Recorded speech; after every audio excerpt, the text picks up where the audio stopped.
Okay.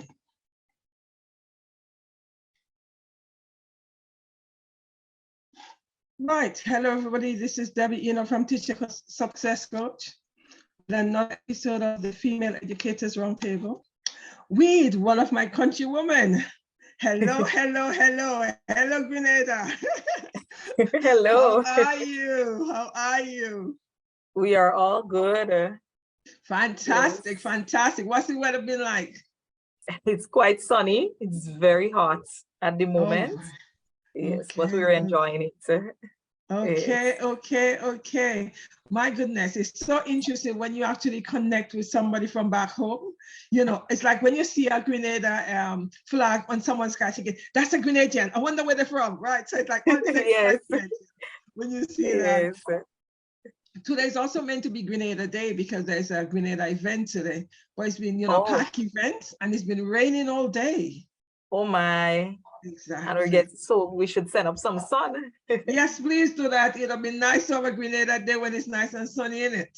I know, yes, because Grenada is all about sun. Exactly. Yes. So thank you very much, Sabrina, for actually coming on to the show. And it's just always lovely to have other female educators, but even more exciting when the person is from your country, right? Yes, thank you so much, Debbie, for having me. I'm happy to be here. Thank you. Right. Can you introduce yourself? I already have introduced you, right? I tell them where you're from. So tell them what part of Grenada you're from, yes, and what school, where you teach, etc. Right. So my name is Sabrina Beggs, and as Debbie said, I am from Grenada. I'm actually from the parish of St. Andrew. I currently live in Maribor.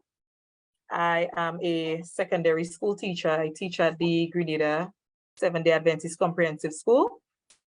And I teach chemistry and integrated science. Thank you. Yes. Okay, right. I've got a series of questions to ask you. It's a series of questions, but I don't usually, stick to the questions.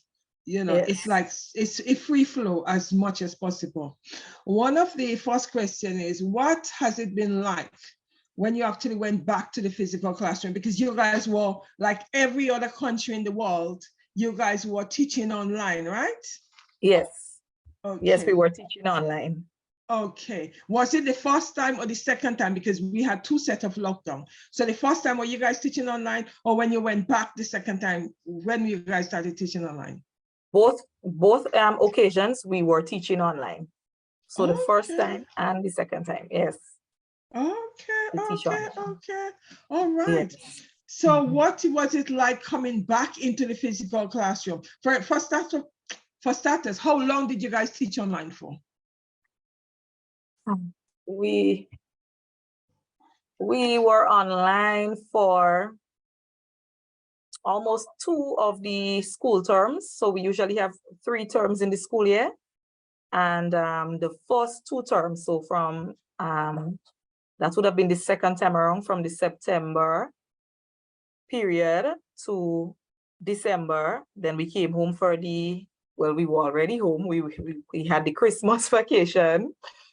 And then for the January period, when we thought we were getting to go back, we had to remain online. And then, so that would have been 2 terms. So somewhere in the May period would have been when we started going back. But again, we were not going back like the entire school going in. We had rotations. So while some students remain at home, teachers would teach them online, and while the others were in school, and then they would rotate and for the next day and so on. So even when some countries are going back full-time, we were still rotating with the online and face-to-face teaching. Right. Yes. So you guys had a longer period being at home than most of us, huh? Yes, we did. Okay. How was it for you teaching online? Was it something that was exciting to you, or what was it like? Well, for me, it was very exciting. Computer is something that I like. The online teaching was something new to me. we didn't use platforms like Zoom and so on. Our school has a learning management system. So we have our own website and so on. We have our own cloud room. Okay. Yes, so, and it was something that we were trained to use. So it was very easy to access and to get the students to come on. So that part of it was very easy, and it was a smooth transition, and it was something that I liked doing. However, as time progressed, it became a bit frustrating for me because a lot of these students would claim that they can't get on, don't have internet connection. So that was getting to be the frustrating part, because we were being asked as teachers to ensure that we reach all of the students. So if we're not getting them online, we had to try to reach them some other way. And also when it came to internet issues, there are days when the internet would start giving a bit of problems. And that can be a bit frustrating. And on top of that, I have two sons, both school age. And sometimes when I have an online class, they would have an online class. And my son at the time was around 7 years. The next one was about 3. So they cannot, their school was using Zoom. So they couldn't maneuver the Zoom platform that well. So I had to be teaching my class, and I would have them sit next to me and try to, and that was very distracting for me. So I had to ask my students, hold on 1 second. And then I had to peep over, help my son, peep over to the next side, help the next one, and then get back to the class. Yes. So that became very frustrating after a while for me. So I had to, kind of ask their tutors if they can put the classes at a different time to accommodate me when I don't have class. So it would be easier to help them. Yes. So overall, I can say it was quite an experience that I would not forget. Yes. Thank you for that. It's interesting though, because I'm hearing you saying that, you have the children. I had the same situation. I was downstairs teaching my class, and my at the time it was 15, 16-year-old upstairs, and I know he's not even engaging. So anytime I have a little break, I said to the student, okay, have a brain break, have a 2 minutes brain break, and I'll run upstairs to check. And when I'm checking, of course, he's not engaging with the teachers. Because exactly. One of the things is, with me, I had to have my camera on. But for him, his teachers did not have to put the cameras on. So which means that, exactly. So which means that the children are not seeing them. So as a result of that, the children become disengaged, because I realized that when you don't have your cameras on, even though the children don't have theirs, but when you as a teacher don't have yours on, the children become disengaged because they cannot see, all they see is blankness. Yes, they need to see you. Yes. Exactly. So I understand the frustration, because there were many of us as teachers who were teachers and parents. Exactly. Teachers and parents, and you needed to check to see, when I go upstairs, I said to my son, why are you on PlayStation?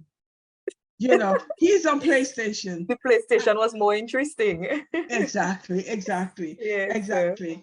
And it's interesting, everything you're saying, those are some of the things I was experiencing. What students saying to me, I'm saying to them, so are you lying in your bed?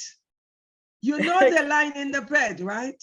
And it's like, when we went back to the physical, they're going to say, Miss, some teachers didn't even know. We just log on, and we went back to bed. Of course, we had all of those exactly things. That's what some of my students did as well.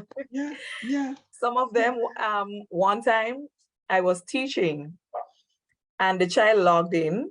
He muted himself, and later on I heard the time I had the class, he was out riding a bike and he fell.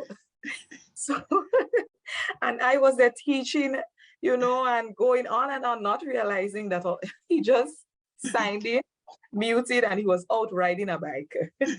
A lot of the times they did that as well. Oh my Yes. goodness. They sign on, a lot of them sign on and they go and do what you do. When you say goodbye, you realize the sign on child is still there, right? Then you realize exactly. Yes, I had a lot of that. Oh my goodness. It was an experience for us as teachers, wasn't yes, it? It was yes, quite an experience. You know, so since you've gone back, what have the relationship been between you and your students? Would you say that the relationship have been better now than it was before? What was the relationship like? Well, I was very happy to be able to, you know, meet them face to face. Although when we just went back, there was the no touching, you had to wear masks, you had to stay 6 feet apart. That was very difficult because the children wanted to hug, you know, when they get so excited that they haven't seen their teacher in a while. And even I wanted to hug them. And it was a bit, you know, new to us with the 6 feet distancing. So you would hear the principal shouting, social distancing, don't forget social distancing, you know. But I was very happy to be back in the classroom because I am the teacher that likes to look at my students and be able to see them right in front of me, being able to ask them, you know, let's do an activity. Can you move there? Can you move here? You know? So it was very exciting for me to be back in the classroom and being able to see my students face to face and not be talking to a blank screen with a muted mic. Exactly. Yes, so it was quite an experience to be back there with them face to face. And as the time progressed and, you know, they started taking off some of the COVID protocols and so on, and we were able to start going back without the masks, and we were now able to greet the students with a high five and so on. I was very happy with that. And now I think that I appreciate my students more. They appreciate me more, and they would express it when they come to school. Even when they're going on vacation, they're like, oh, do we have to go on vacation? I know I want my vacation. So they would ask me, even especially the upper school, like the Form 5s. They would ask me, Miss, can we come into school one day, you know, and spend some time during the vacation?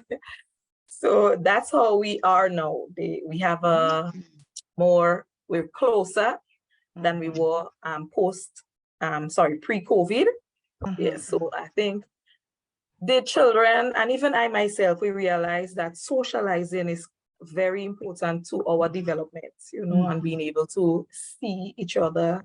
And when we speak, we're able to see our gestures, our facial expression and everything. So I think COVID has taught us to appreciate the classroom setting more and the teacher-student relationship more. Thank you. That's fantastic. That is so true though, because when I went back, I was in a new school with new students. So the student knew what I would look like, right? Because they saw me, you know, because I had my camera off and I was all excited coming in, etc., etc. So they saw me. Whereas they saw me when we went in, it's like, hi, miss. I'm thinking, really? Because I didn't know who they were, but they all knew me. Right. They all saw me, and I didn't see any because all my students had their cameras off. Exactly. Yes. And I used to say to them, it is so lonely out here. It'd be so nice if I saw a friendly face, right? And then someone they might take the camera off for a few seconds and they put it back on. And then they put it back. Exactly. So I say, I do appreciate it that you actually just take off your camera to say hi. So that was good. But it was challenging. It was challenging because I remember one topic I was teaching. I think I was teaching, what was it? Social, I think it was one of the socialization in terms of psychology. And I got on and I was excited teaching about it, you know, and then halfway through one student said, oh, miss, I said, yeah, we've done that already. I said, but why did you guys stop me at the beginning? Oh, because you were so excited in the teaching. Really? Oh my. Exactly. I said, but I didn't know you guys had done that. So I said, so why didn't you guys tell me that's the topic you've done? No, me. I said, oh my goodness. Oh my goodness. Oh So my I had goodness. a lot of those things, you know. That happens. It was Yes. like teaching blind. You were just teaching blind. That's true. That's true. And I think for me too, because of the subjects I teach, like chemistry, for instance, there are some things that you need to demonstrate it using the lab apparatus and so on, and trying to do it online. It was very difficult. And I think the students, especially like the Form 5s who were going on to prepare for our CXC exams, I believe they were a bit shortchanged. So the short time that we got to spend when we went back face to face, I tried, you know, to make up for it a little by trying some simple lab experiments so that they, you know, they get the feel of the lab. And I think that is one of the things that I really appreciated going back into the classroom after the COVID period, so that we could actually do some of the lab experiments that we were unable to do online. Yes. That's, you know, thank you for that. That is so true because of the practical subjects you teach, isn't it? You know, Yes, because they miss out on that. Yes, sir. You know. Okay, thank you. What is discipline like in the classroom now that you are all back in the physical classroom? Because a lot of teachers would say, for me as well, that when I got back into the physical classroom, one of the major things I had was discipline, because the student had no form of discipline. Yes. You know. Well, I quite agree with you, and that is something that we here have experienced as well. When the students were at home, I guess they could, you're teaching online, they have their cameras blank, so you don't know what's going on, so they would be doing all sorts of things. And when they came back, because they were out so long doing those things, when they came back, I would notice that sometimes you're teaching and a child would just pull out a snack and just start to eat. You know, that was so surprising for me, because before, children, if they want to eat in the class, they might just shove something quickly in their mouth and close their mouth, and you don't know what's going on. But no, it's like they forget themselves and they pull it out and they start to eat, and you're like, child, you need to put that away. And you know, and they look at you shocked like, miss, you're asking me to put away my snack. So this, we had to try to, you know, groom them back into remembering the class rules, that while class is in session, you're not supposed to be eating, you wait until it's lunchtime. Another discipline problem we had, because they had so many COVID stories to share, while class is going on, they would talk, and you would ask them to be quiet, and some of them would even answer you in a disrespectful manner. Some of them, again, their attention span was cut short. So trying to get them to, you know, participate in a lesson was very difficult. They would prefer to run around the class, talk, play with each other.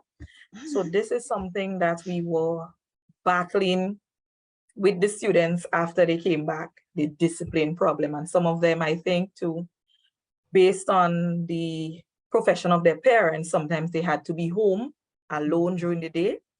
So whenever they finished their online sessions, they were left by themselves to do whatever they want. So I think when they came back to listening to authority figures was a problem for them. So they tended to be a bit more disrespectful in that regard. So it was quite challenging with the discipline of the students and trying to get them back into the habit of, you know, being respectful, being attentive. Classroom management, I would say, was my biggest issue, you know, after the COVID period and coming back. But, you know, slowly but surely, as we're going along, you know, we're getting there. It won't be 100%, because every year after the COVID, we've been getting new students coming into Form 1 coming up, and, you know, trying to get them into the mode of being respectful and, you know, obeying authority figures. Yes. Thank you. So did you have any challenge with mobile phones, with cell phones? Wow. This one is a big one. This one is quite heavy, yes. So because, you know, they were encouraged to use devices and so on, even when they got back, they came in with the devices. As teachers, we were asked to get them into the habit of using the devices and so on. And a lot of them came up with the excuse that they don't have a tablet and so on, so they would have to use their mobile phones. You know, in the spirit of getting every child included in the lesson, you know, the phones were allowed for a period of time. But now it is very, very difficult to get the students to put away their mobile devices. They are quite hooked on them. It's like the phones are glued to the palm of their hand. So this is a challenge that we're facing because although you try to teach them how to manage it, you know, there's a time and place for those things. It's very difficult getting them to obey, you know. And even when we're teaching, sometimes you notice a child's head is down, and before you could, you know, check on it, they would shuffle away, and then when you investigate, it's a phone. So right now we're calling it the cell phone pandemic in our school. We're going through a cell phone pandemic. And there are days when it's not such a huge problem, but most of the time it's a challenge getting them to put away the phones. Sometimes when I realize it is becoming very distracting in the class, I'll try to, you know, tweak my lesson, and I'll say, okay, use your mobile devices and let's find so and so. Sometimes there are simulations that we could do with the chemistry and part of the integrated science. We could find simulations online. So I'll say, okay, I just sent you a link. Click on the link. We're going to do this simulation now. Or can you find this word for me on Google? And you know, to try to get them to see how they could actually incorporate those devices into their learning and not just be on them for the social media and the gaming, because gaming, even whether it's male or female, every one of the students, they are into this gaming, and it's so you may tell the children, okay, you get 5 minutes break. So sometimes we have what we call a double period. So the first portion, we cover content, and I'll say, okay, you have a 5-minute break. You can refresh yourselves, and I will go get some water as well. And when I come back, everybody, no one left. They would stay back for the 5 minutes and game for the 5 minutes before we start again. So I don't know how it's like on your side, but here, the cell phone pandemic has hit us. Wow. Yes. Thank you for that. It really is interesting because you see, in a lot of the schools I go into, they are not allowed to have the mobile phone in the classroom. If you see the mobile phone, you could take the mobile phone, because there's some days on Wednesday, Tuesday this week, I took one of my students' phone, because when I'm walking around, I said to him, why are you on the phone? Pass it. And pass it. You know, so I take that mobile phone and I say to him, you know what, I just feel to keep it for the rest of the day. Oh no, miss, I'm really sorry, because I was looking up, you know, you're not supposed to be using your mobile phone. So they're very, you know, a lot of the schools I've been in, mobile phone is they're very strict on the mobile phone, because students get detention and all of that. They're not allowed to have this, because Form 5 is like the sixth form here. Sixth form, you're not allowed to have the mobile phone. Lower down the school, from 7, 8, 9, and 10, and year 11, they're not allowed to come to school with mobile phones. Okay. You know, if that is found, you know, they would take it and the parents have to come to get it. So most of the schools I've worked in, those are how we operate in terms of the mobile phones. Because as teachers, we would have been discussing, you know, when we realize what's really going on with the mobile phones.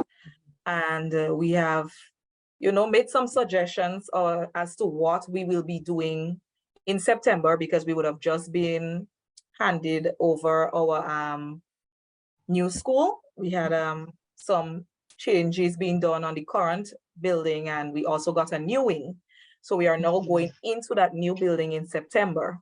Okay. So we have discussed, and we have decided that we are going to implement some strict measures and rules as to the cell phone use in the school, as well as bringing it into the school and so on. So as you mentioned that you all take it and you keep it for a period of time and so on, and the parents come to collect it. I think I like that idea as well.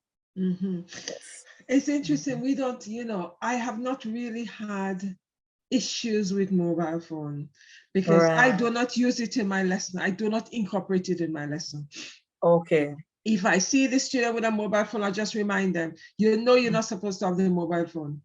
It's like on Wednesday because I had Wednesday morning, one of my lessons, I saw the student's head down. I said to her, are you on your mobile phone? She said, no, miss, I'm playing with, I said, let me have a look. She said, no, miss, I'm playing with my hand. She was playing with her fingers, because I thought she was on her mobile phone. But, but she was playing with her fingers.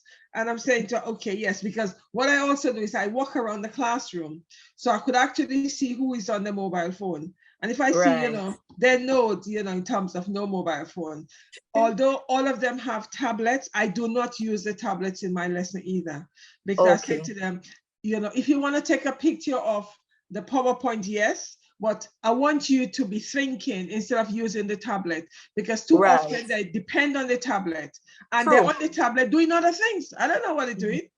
They're doing other things on the tablet. So when I enter my class, I say, tablets off, down. Don't let me sit on your desk. Right. So some teachers have issues and some teachers use the tablet, but I don't, because I want them to engage outside of the tablet. Yes, I agree. Yes. But in terms of mobile, we have not really had a mobile issue. What we have an issue is the students' attention is a TikTok attention. Oh my. Because that attention is so small, it's TikTok. Because TikTok is only for a certain, Yes, a short period of time. Exactly. So that's the memory, short period of time. That's one of the challenges we've had in terms of, where they are, in terms of the mind, etc. But in terms of the mobile have not really been an issue, because younger years, because the sixth formers, we're talking about the 16 and 17. They're only that group that is allowed to come in with mobile phones in school. The rest of the groups are not allowed to come in with mobile phones. If they're coming with a mobile phone, it should be in the bag. We should not be seeing it. Right. If you see it, you take it. So, so there's no mobile phone for the younger years. Some of them might have it. I don't know, but we don't see it. It's in bags. Okay. So that's one of the, I must say we're fortunate. We don't have, I've never had issues with mobile phones, actually. I can't remember having issues. Yes, count your blessings. That's very fortunate, because as I said, here for us, it's like the mobile pandemic and trying to find ways to, to get the children back into the habit of, socializing and being present in the class, and not only trying to get, get into their phones and so on. Wow. There's one school I've actually worked in, they had a box. So when the students came in, they put their mobile phone in the box, and then you put the box on your desk.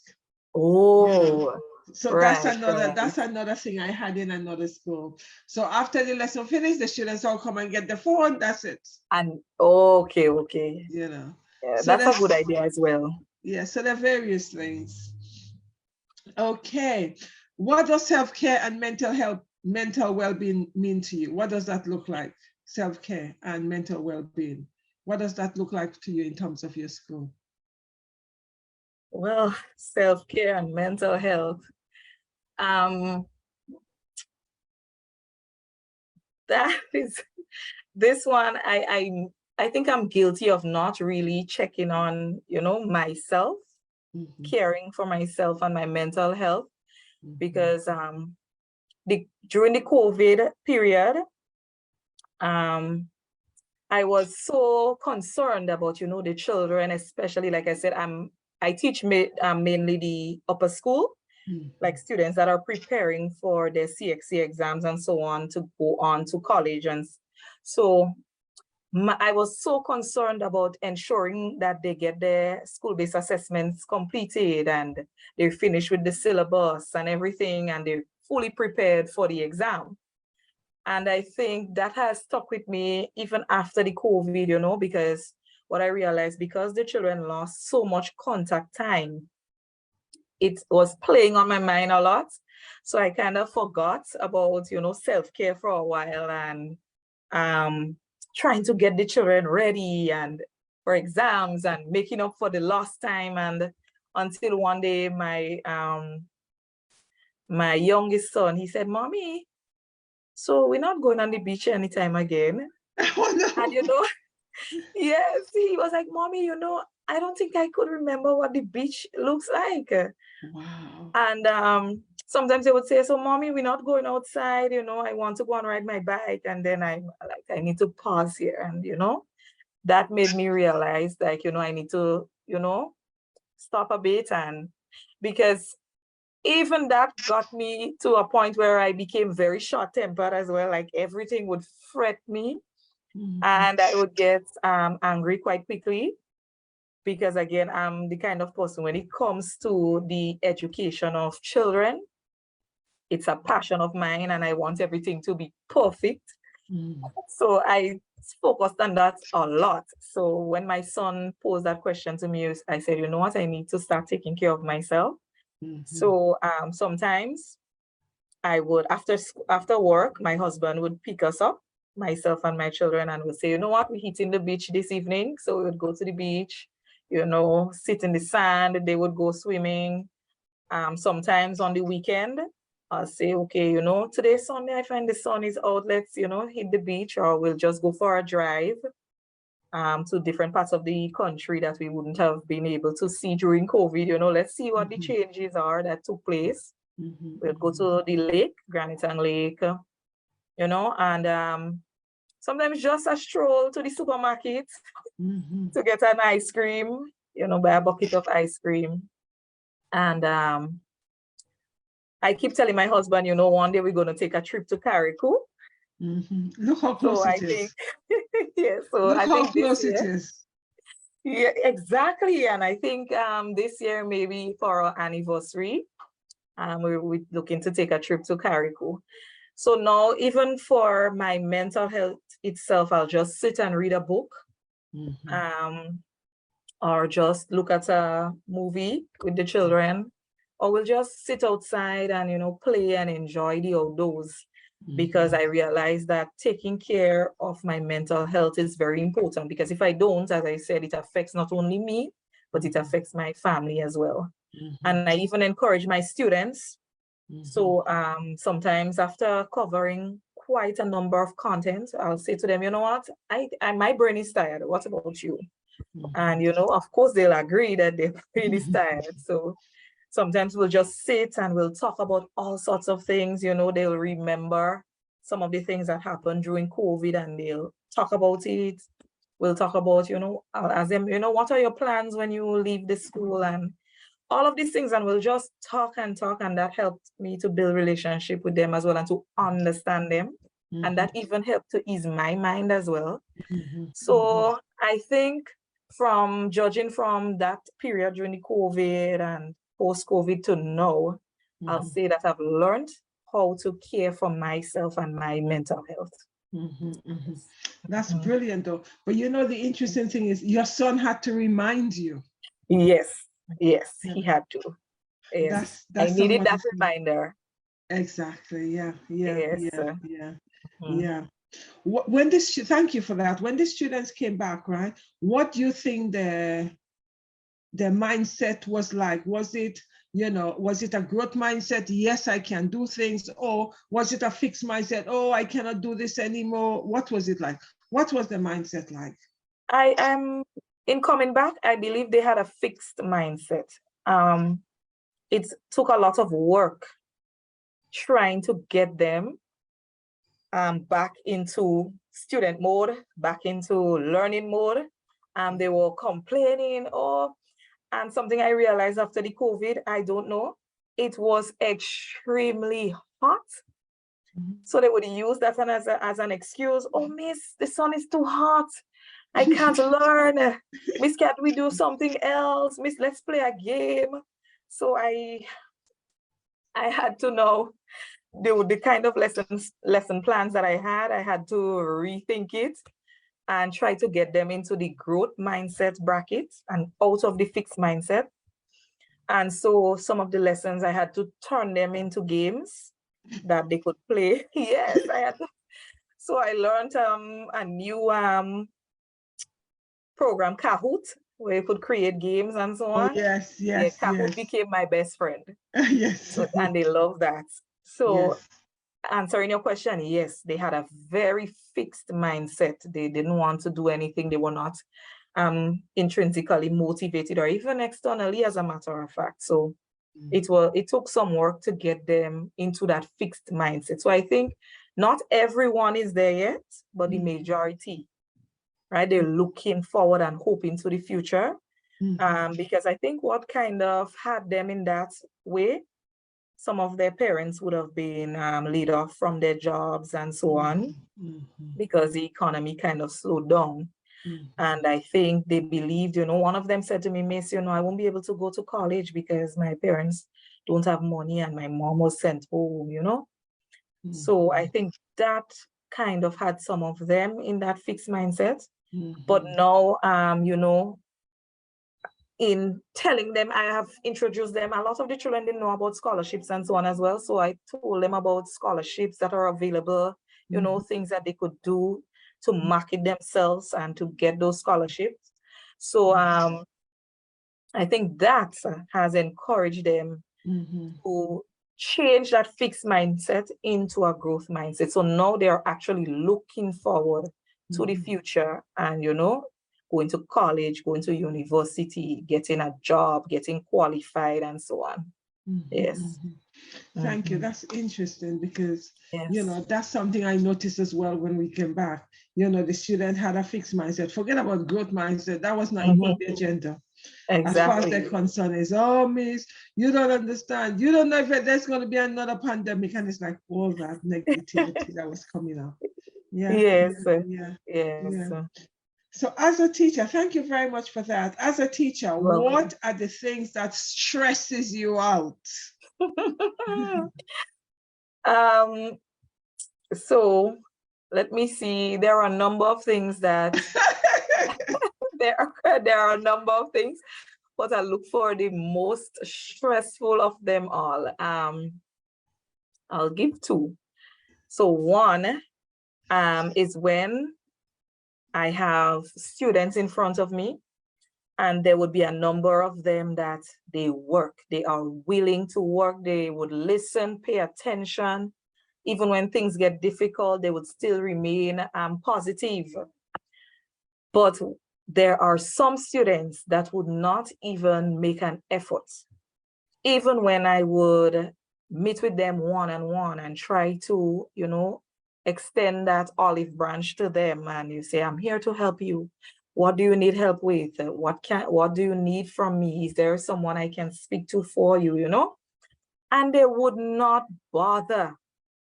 They would not bother. And I just get very frustrated when I reach a brick wall with children like that they don't want the assistance at all, and you see that child heading down a path that that's not good for them. Yes, that frustrates me a lot. And then at the end of it all, after trying, and then the child may drop out of school and not finish. And then you have to look at them on the block, or look at them, they asking for $1 when you meet them. So this is very frustrating. And another thing, sometimes when you have them in the lower forms, like Form 3, Form 4, and at the end of Form 4, they would have to get past subjects to get to complete at the Form 5 level so that they can write for exams. And they weren't bothering with you. And then when to go into Form 5, because they did not perform in the subject, right? And they failed it, and they're not getting to write it, and they come and they beg you as the teacher to allow them, even though they didn't pass the subject, to do it. That gets to me, because I believe that I would have tried my best to give you the assistance that you need, and you blatantly refused it. And then you want me to just hand you the subject. I don't like that. And I would tell them straight up, I'm sorry. you didn't work for the subject, you cannot get it. It hurts me to tell them, but sometimes that's the, that's the decision I have to take.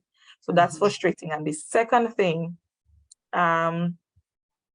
it's very frustrating when you, as a practical subject where you need supplies to work with, right? And you're not getting the supplies, and you have to try to work a miracle, I should say, to, improvise to get something in place that you could at least use with the students to get the practical done.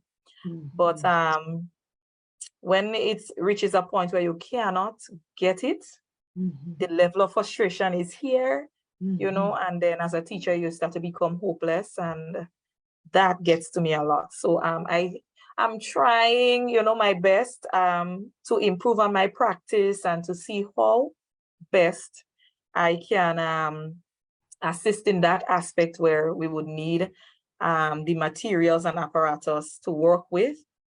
I have been in communication with the curriculum officer at our Ministry of Education, and she's willing to help as well. So hopefully, yes, and that was quite a relief for me. So it's all about, I've learned it's all about dialoguing and, trying to see. So I hope come September, please the Lord, when we go back, that this frustration would at least be alleviated to a point so that, the class can run smoothly. Yes. Thank you for that. Thank you for that. Yes. Another thing, how long have you been teaching? September would make me 10 years. Okay. September, yes, the 21st of September. Okay, thank you. So from when you started teaching to now, right? How do you think, in terms of the challenges from then to now, do you think that teaching is far more challenging now in terms of children and how they present themselves, or is it less challenging now? What's the situation from when you started to now? Well, from the time I started teaching, so I would have my first teaching job as soon as I finished college. I got a job to teach in 2010. So I taught for roughly about 2 years, and then I would have gone on to university. So that short period there, it was a very exciting experience for me. The children, they would be a bit troublesome, but they were very respectful. I could deal with troublesome children, but once you're respectful and you're willing to work, I would have no problem with you. So then the children were very independent, I should say. So you would teach a concept and they may not understand. So they'll say, Miss, I don't understand, go it over with them. And they would take on their own and do extra reading, research it. And even when you put them in group work, to do group work and so on, they were able to manage.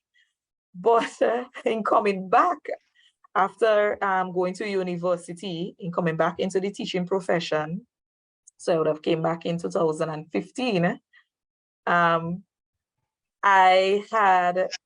was shell-shocked, I should say, because the children that I encountered, they were so different in terms of first being respectful. So you might tell a child, okay, you need to stop chewing gum and get rid of it. And they would continue to chew the gum. And it was a battle to get them to listen and to throw it away, So for me, the discipline among the students is very different. They are more headstrong now. And in terms of learning, they want to be scaffolded throughout. They want you to baby them. You have to be there on their shoulders right through. At no point in time, they would want the teacher to say, okay, now I would have introduced the concept. I would have explained it to you. I think you understand a bit, so I'm going to give you a bit of work for you to apply what you would have learned. And they would groan. Oh, Miss, I can't do that. Miss, please, you need to continue explaining. And they want you to explain over and over. So I think I would say that the children now are less independent thinkers. Yes, they're not willing to do that. And also they have a problem. I think they're a bit lazy in that aspect to try to apply their knowledge into real life situations, and problem solving again is another issue I have observed. They have a lot of issues with problem solving. So yes, when I started initially and at this point, there is a great difference in the type of students that I encounter. So the way I would have taught before, I now have to change it because I realize that education right now is very dynamic. So my teaching practice has evolved over the years. So every single year, when I go home, I have to reflect. I have to assess what I did throughout the year, and then I have to plan accordingly, because I am not sure what I'm going to encounter for the new year. Because as I said, every batch of children that we get, it's very different to the batch we would have had before. Yeah, so it's very different now. Thank you. It is so very true, because when I started, I've been teaching for roughly 30 years. And when I started then to now, you're thinking, oh my goodness, this is a different set of students. Because as you say, which is very true, they're not critical thinkers. They're not independent thinkers. They are robots because of, don't you think it also have to do with the school system that are making them become very robotic instead of making them independent thinkers? I agree, because when you look at the curriculum, that curriculum has been there since 90 whenever. And we are now in the 21st century also. And so the curriculum has not been tailored to suit the present generation. Because as we know, this generation, they're all about technology. They like colors, they like movement. So the curriculum now is more of a boredom to them. So I think as educators on a whole, we should be able to, say, hey, the curriculum is not working and we think it needs to change. And the powers that be should be able to listen and say, okay, you are the ones in the classroom and you are seeing it. So tell us what we can do to make the curriculum suitable for the current students. So as you said, yes, I agree with you that the curriculum is quite a big problem when it comes to the children that we have now.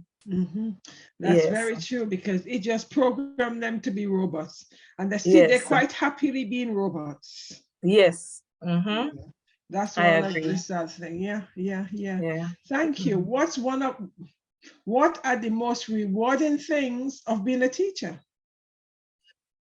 The most rewarding thing for me is when I see my students come in a particular way from Form 1 and they're going up. And at the end of Form 5, I see them mature into this beautiful flower. I don't know, it makes me feel like I've contributed to that. And it makes me feel good as an individual. And sometimes they'll come and they'll say, Miss, well, what you need? I say, I don't need anything, I am quite filled and happy to know that you are here today. So that's the most rewarding thing for me, to see my children successfully finish their education at the secondary level, and they're looking forward to moving on. And another thing that's rewarding for me, there are some students that come in and, based on their the lives at home and so on, they may come in troubled. They might be very stubborn, always angry.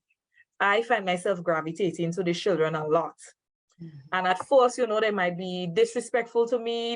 And then I would say, what, let me try to understand that child. And I would speak with them and, And over time, when I get to know that child and I see the good in the child and I realize, hey, that child is a wonderful child, that makes me feel good as an educator. Sometime last September, a child came in And he was like that. And I started, you know, befriending the child, you know, although I don't teach Form 1s. And teachers are saying, man, that child rude. What you wasting your time behind that child for, you know, because he started fighting a lot. So I said to him, I said, come, I say, you look like a child that I know, you know, but somehow you reminded me of my youngest son too, kind of resemble him.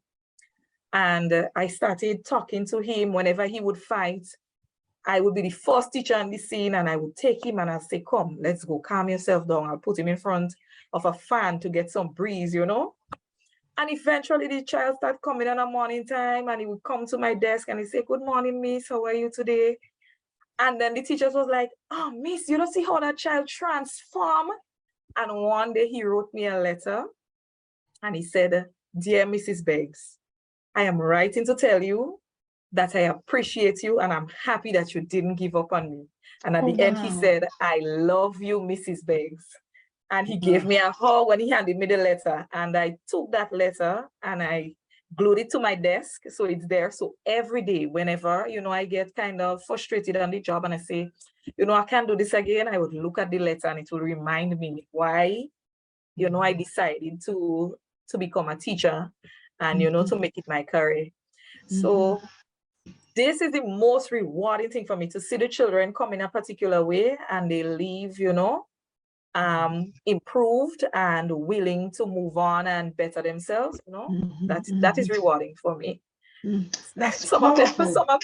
Some of them may ask me, so miss, you know, how much money you want for us to pay you, you know. I say, you can't pay. I say, I don't need payment for that. I said, when you leave here and you get my subject, I'm happy.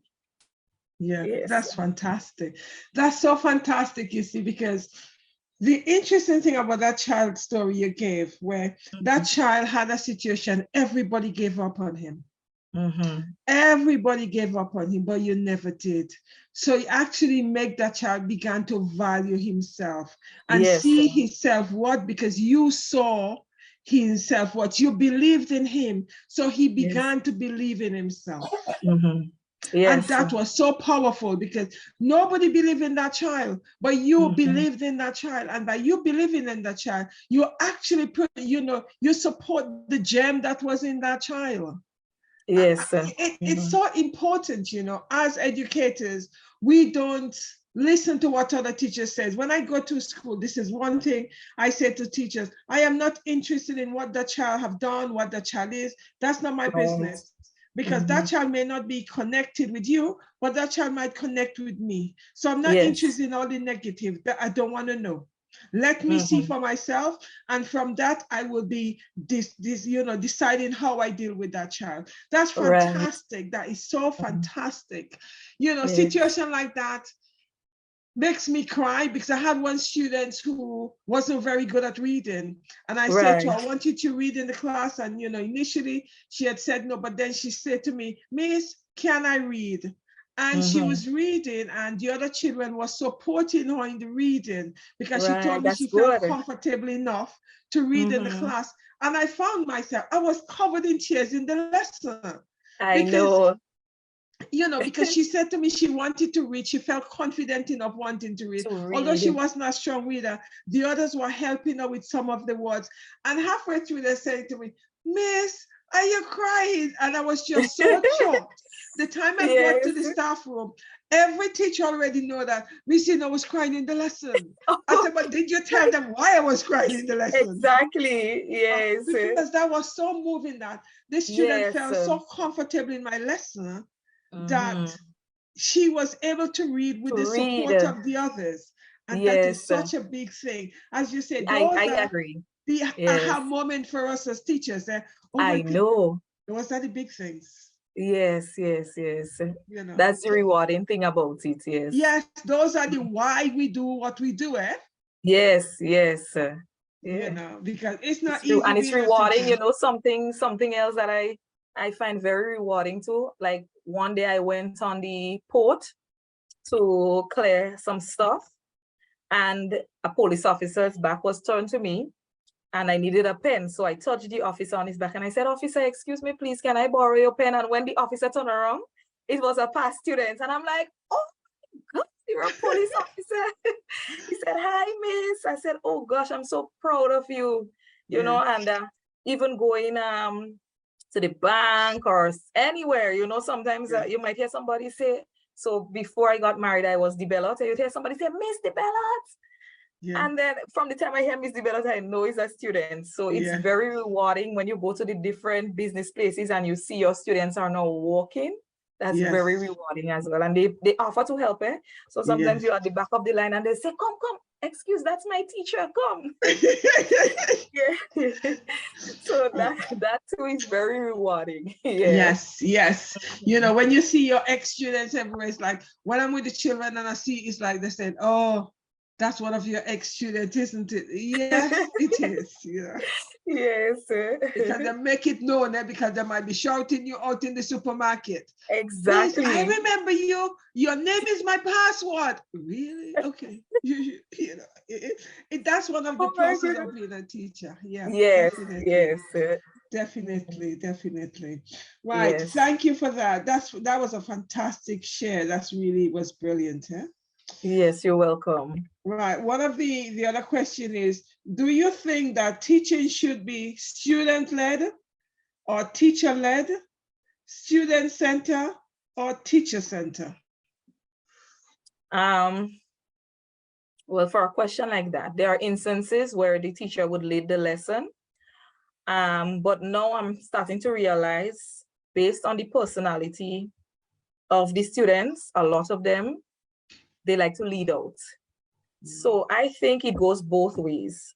There is a time when the teacher would lead, especially if you're introducing a new concept. The teacher has to guide and, you know, introduce that concept, explain it to the students. And then there must be a point where the students need to take control of their learning and do some of the, you know, directing themselves. But of course, a good classroom, I realize now, you know, in my observations and in my research and so on, and trying to adjust to the changing world, I have come to learn that a good classroom is where you have the children doing a lot of the leading, right? And you are just there to guide them along. Because of the kind of children we have now, if we don't do that, a lot of them leave school without really learning anything. It's just that they would have crammed just to pass the exam, and after that, you know, it goes out the door. But a good classroom now is where the teacher would guide and the children take charge of their learning. And I see that being very, very beneficial in a lot of my lessons now when I let the children, you know, put them into groups and I say, okay, you take charge of this group take charge of that. And then at the end, each group gets to present to the class what they would have covered, what they did. And a lot of the children learn that way. So I think learning right now should be the teacher guiding and the children taking charge. And of course, there are instances where the teacher would have to come and, you know, take charge for a while again, and then you let go the reins for the students again, but you always stand by to provide that support for them. Yes. Thank you. I totally agree with that because, as I said to you at the beginning of the session, I am a teacher that allows students to lead. I am there as the support, as the facilitator.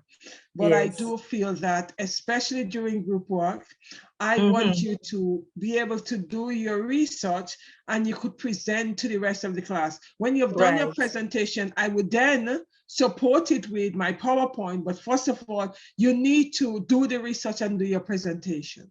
Okay. Yes, I do feel that students have to lead the session because it gives them ownership and they stand in the power, and it gives them a sense of responsibility. And I think that is important. We allow them to do that. So I totally agree with you on that. Yeah.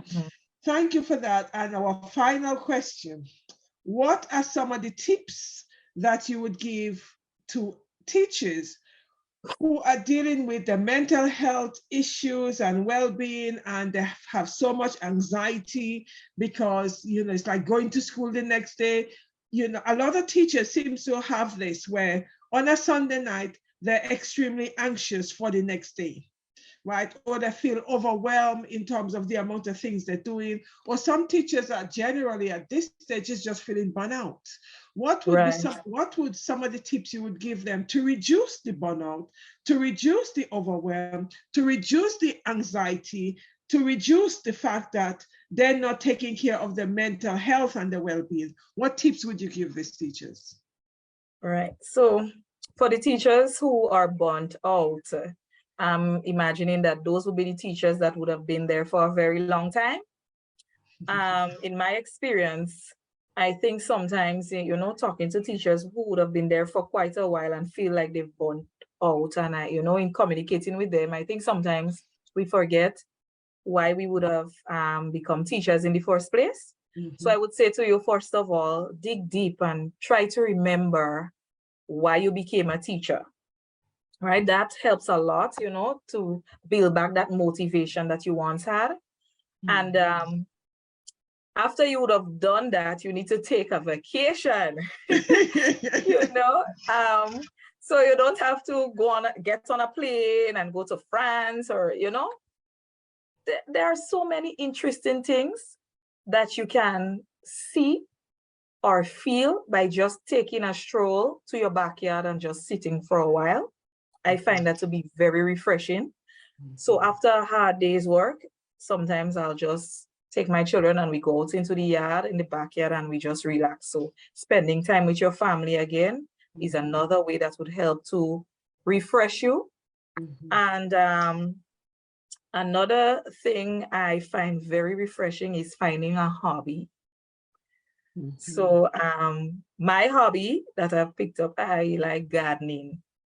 And you know that I saw it as something far-fetched at first, but you know, when I started it, you know, from just starting, that alone would have helped to refresh me. You know, after feeling so drained, I would have first organized a little plot, and my husband helped me with some of the things. And then, you know, just starting to get the little seedlings ready and putting them into the ground. It got me thinking about life, you know, and how life can be so simple at times, and then it'll just become complex and then get back simple again. It's with the plants, you plant it, then you have to go and take care of it, you water it, and then sometimes a little bug come and start to eat the leaves and you get frustrated. And then you say, what do I need to do? And then somebody say, you need to spray it. So you get a spray, you spray it, and they start springing up again. All that experience helps to refresh you and help you to look at life differently. And another thing that I realize helps to refresh me is that I just sit and talk with my students and I say, you know what, you're all making me get frustrated, man. And they say, well, Miss, well, what are we doing to get you frustrated? And I say, I think I want to leave teaching. And they'll say, well, Miss, why, Miss, we miss you. And then I'll talk with them and I'll say, oh, you all giving trouble, you all not doing your homework.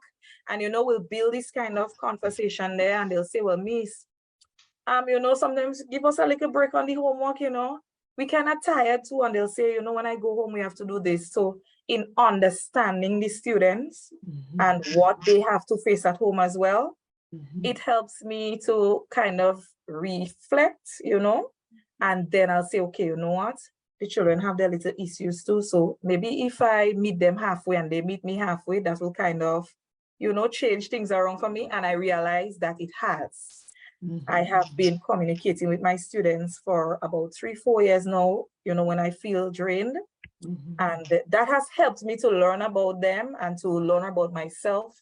That has helped me with the burnout as well. You know, sometimes it gives me renewed energy when I learn, okay, these children, they have so and so to do. So maybe giving them a bunch of homework is not the answer, you know? So maybe an in-class activity once for the week, that would help instead of giving them the homework. And, you know, in learning that, it has helped me as a teacher. And then another thing that I realized has helped me when I feel drained and burnout, and I think maybe it will help you too, laughing. You know, sometimes something happens on the job and I would get so angry, but then when I sit down and I cool down And I think back, I say, but maybe this could be something funny. And when I share it with the teachers, another teacher might crack a joke about it, and then we laugh and we laugh and we laugh about it. And then at the end of the day, I feel like, oh my goodness, I got worked up for nothing. So I realize, laughing on the job is very good. And having a good working relationship with the staff helps too. So that, they make you laugh, you make them laugh. And if you have a problem, sometimes sharing it with the staff members, they have great ideas that would help you. And, that helps to ease the frustration of the job too. And again, as I said, to be happy in teaching, to be happy as a teacher, it must be something that you are called to do. It's a calling. It should be your passion. If you're not passionate about teaching, you will never be happy in teaching. You'll always feel stressed and overburdened. And I've experienced it with some of the teachers I know would come in and they're just there for 1 year, 2 years because they want to get some money to go ahead and further their studies. Maybe they want to do medicine or something. And I noticed like no matter what you do to help them, relieve some of the stress, it doesn't work. Because they're there just to collect and to leave. So if you think that you're just coming to get the money, I'm telling you, maybe you'll be comfortable for the first 2 weeks or so, but after that, no. So again, you must be called to be a teacher. It's a calling, and you must be passionate about it. Even though at times you feel stressed and tired, take a walk, go to the beach, go hiking, ask the students to go hiking too. Or sometimes taking the children on field trip is very good for a teacher too. Sometimes you may have to say, behave, don't put your hands on the bus, but that's minor. Because when you're on that trip, you see the lighter side of things. The children laugh, you laugh with them, and so on. So taking a field trip as well helps. So it all goes back to being passionate as a teacher, and you want to help. Your whole aim is to help the children to succeed. That alone helps you. And yes, you will get tired, but like I said, pick up a hobby, garden, do some gardening, learn to paint, learn to tile the floor. I tried tiling my floor once too during the COVID. When it became so frustrating with the online classes, one of my brothers came and he said, find your step needs a little tile. I see you have some tiles in the storeroom there. And we took the tiles and, I learned a bit of tiling. And I learned to paint. So sometimes when I find a room need painting, and I say, today I feel real stressed. Let me, play some music and I paint, and I'm back at it again. So as I'm on the August vacation now, I feel very tired. So I'll spend the 2 days, sleeping and going to the beach with my children. And there is a room that needs a little sprucing up. I'm going to do that. Yes. So you're going to go and do your painting. That's fantastic. Yes, exactly. And I think some of the things in it needs to move. So I'm going to do a little moving around. And in doing that, I always play some music. I like music. Yes. So I'm going to play a little music and sing along, and all that would help me to rejuvenate me for the new school term in September. That's brilliant. Yes. Thank you for that. It's so interesting. Some things you say, which is so powerful, because I always feel that I'm not too sure if it's to say good teacher, an excellent teacher has to be one that is passionate about what they do, and also have to love the job they do. It's like when students say, Miss, why did you become a teacher? I didn't become a teacher. Teaching chose me, and I'm very good at it, because I never wanted to be a teacher. In my family, all there was teacher, doctors, nurses, solicitors. I wanted to do something different. But teaching grabbed me because it obviously was my passion. And I said to the students this week, I said to them, because I left the school I'm in and I'm going to another school in September, and they said, Miss, one of them refused to talk to me because she was upset I was leaving. And she's saying things to me like, Miss, why are you leaving? Because you don't like us anymore. I said, no, that's got nothing to do with it. I'm just moving to another school. Yes. Exactly. And it's like the whole thing, I have to remind them that I didn't want to be teaching. I said, I never thought I was good with young people, I say, I don't understand. how you guys are all gravitating to me. I never thought I was good with young people. I said, I suddenly realized that I'm young people friends. Really? Right. I never thought I was, connected to young people. It's like they said to me, Miss, you really understand us.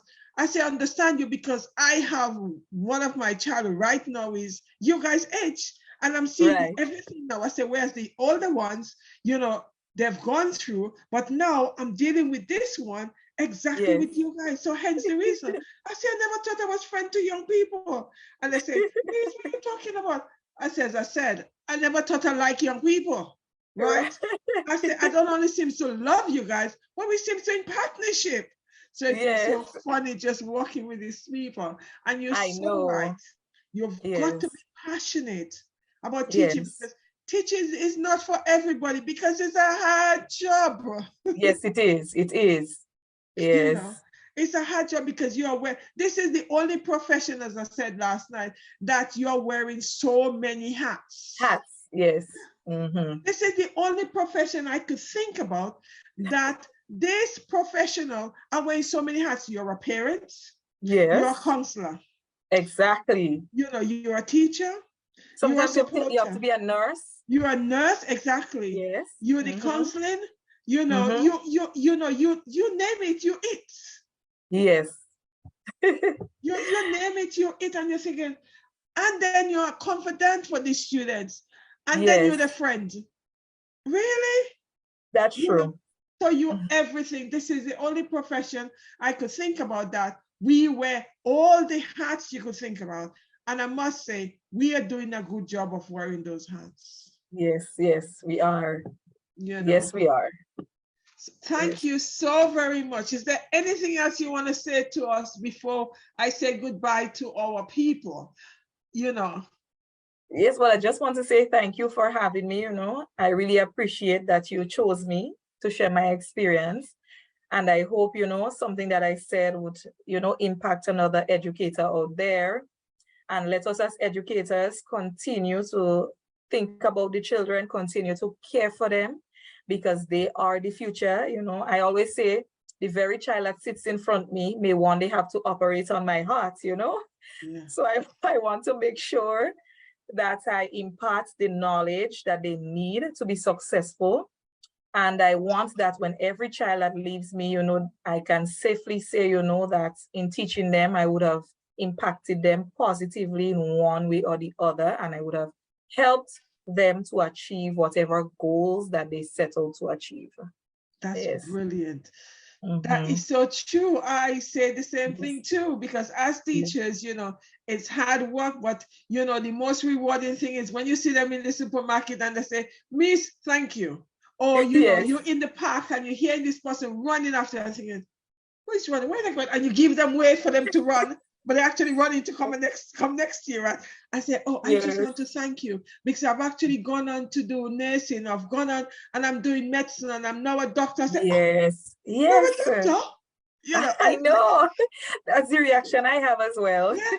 Oh my goodness. The first then you kind of gather yourself and say, that is fantastic. But it's like the shock initially, and you're thinking, I had a hand in this.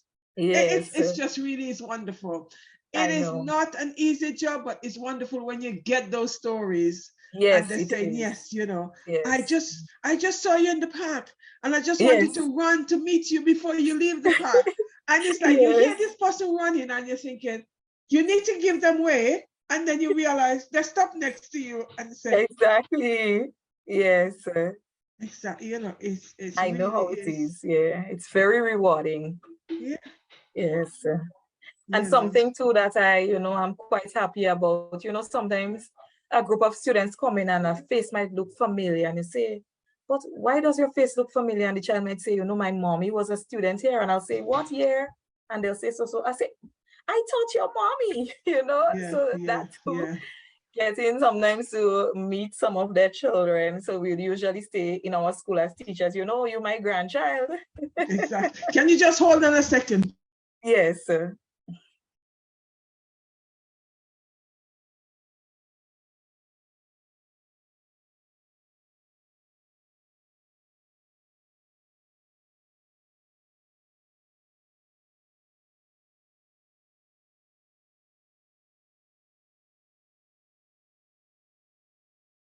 Yeah, sorry. Someone that was at my door. One of the children came in. Okay, yes. Yeah, so it is so true. Some of these, these stories that we get from our students. Yes. That's the reason why we do what we do. Exactly. Yes. Yeah. Yes.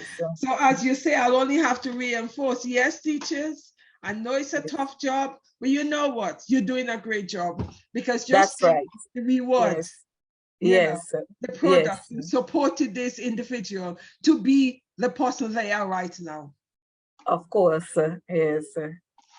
Thank you so very much, Facebook people. Thank you very much, Sabrina. I really appreciate you coming over. Although you did not bring the sun to us in the UK, it's okay. I apologize. It's okay. Okay. Thank you guys so much for having me. Thank you. And I'll see you guys on Monday and Wednesday.